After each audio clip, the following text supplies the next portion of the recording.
Un 15e décès dû au Covid-19 a été enregistré à Madagascar et plus de 1640 cas dans ce pays, des chiffres qui créent inquiétude chez plusieurs.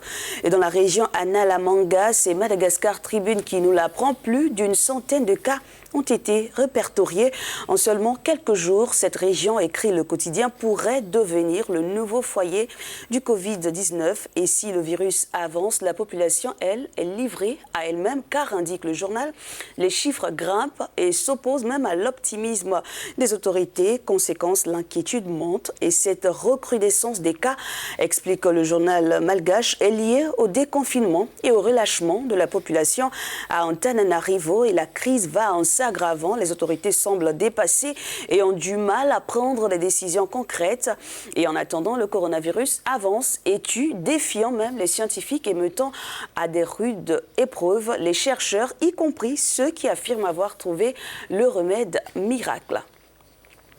Et puis à la une de Afrique 360, cette sortie de la procureure Fatou Bensouda dans le procès fleuve de l'ancien président ivoirien Laurent Gbagbo et Charles Blé Goudé. La procureure Fatou Bensouda et son bureau estiment que l'acquittement en 2019 de ces deux prévenus s'est fait avec des vices de procédure. Les juges n'ont pas formulé correctement et sans appliquer de manière cohérente une norme de preuve clairement définie. En clair, le bureau du procureur accuse les juges d'avoir présenté ces motifs de l'acquittement en juillet 2019, soit 6 mois après sa décision, un long laps de temps qui serait recouvert d'un doute.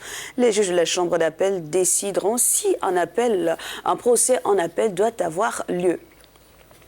Et on va terminer avec cette une de Soudan Tribune. Le Soudan qui n'a pas encore réussi à convaincre les États-Unis de le retirer des pays soutenant le terrorisme, et même l'organisation d'élections ne suffirait pas à un retrait selon le département américain. L'annulation est en processus, dit-il, en plusieurs étapes qui dépend du respect des critères statutaires et politiques pertinents. De plus, l'accord sur l'indemnisation financière des victimes des attaques terroristes contre l'USS Cole et les ambassades américaines au Kenya et en Tanzanie serait un grand pas pour le retrait du Soudan dans la liste des pays soutenant le terrorisme. Voici quelques-unes sur la presse du continent. On s'intéresse à ce qui fait l'actualité en dehors de nos frontières.